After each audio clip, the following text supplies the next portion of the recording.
At the request of Councilmember Stewart, discussion and vote implementing an annual inflation relief moratorium on Chandler city groceries. One of the reasons that I brought this forward is I think we're all feeling the pressure of inflation. You know, the way I'm going to set this up is there's kind of a macro thing that's happening with our economy. There's kind of a micro impact that it's happening on our families. And I think there's not much we can do at the city level to help our community, but this might be one of those things that we can do by sunsetting or suspending our grocery tax for those folks that need it the most. So I'm going to kind of walk through some things here, and I'm going to read a few thoughts. So first of all, thanks to council for taking my call last week about this. I appreciate you sharing your thoughts, and hopefully staff was able to answer your questions for you about those specific things.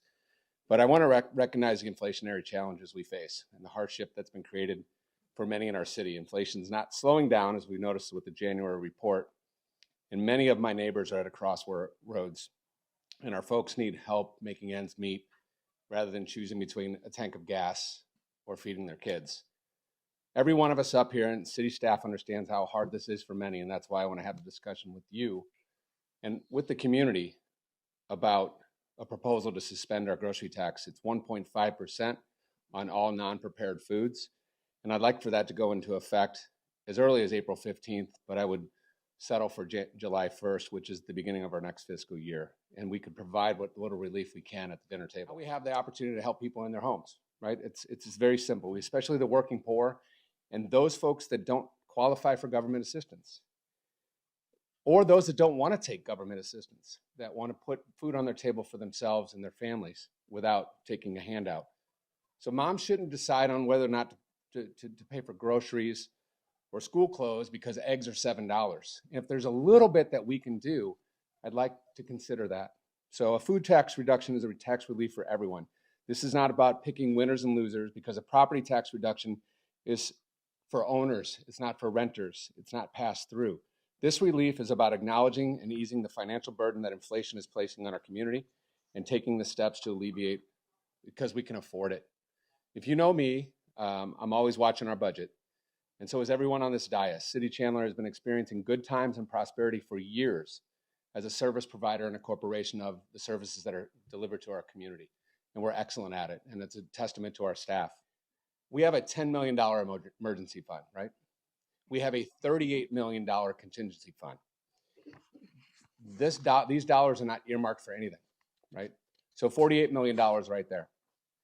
We could lower that to 12% of our budget, which I think, Councilmember Orlando, we did years ago, where we lowered it and we used that. I don't know what we used the money for, but we were able to lower that contingency budget. When I started on council, that contingency budget was about 24 million. Now it's 38, because it's a percentage. It's not a number.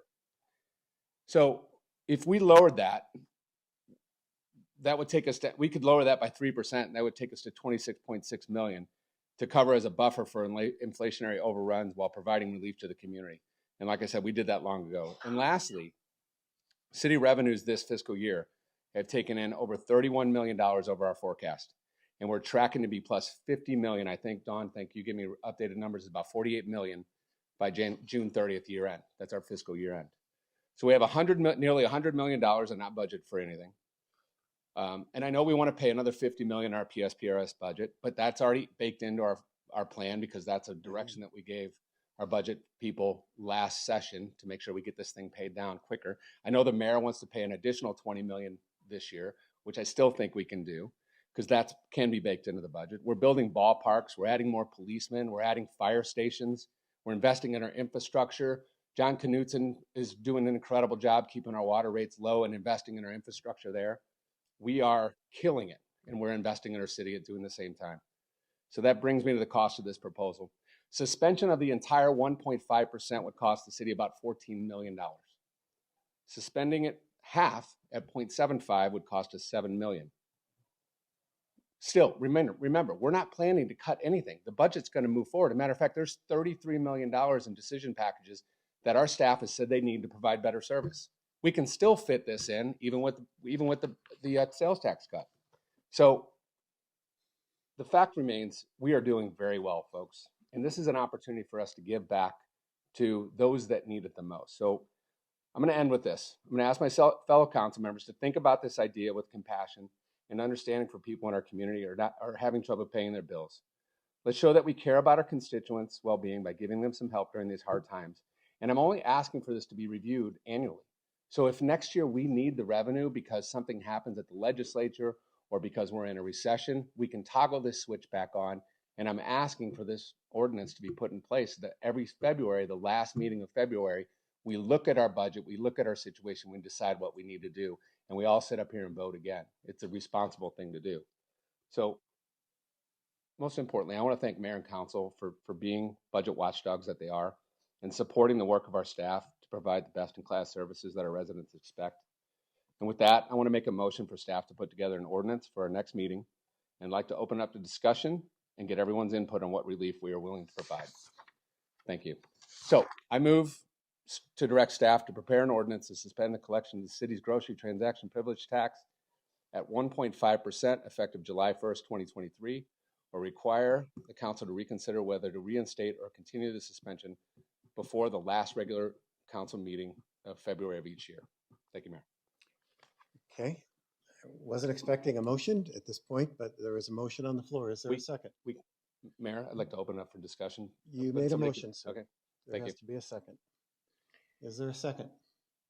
I was not, as I said, Mayor, I was not, I spoke with you earlier. I was not expecting a motion, but what I was going to do is. Let me just ask, is there a second, please, to this motion?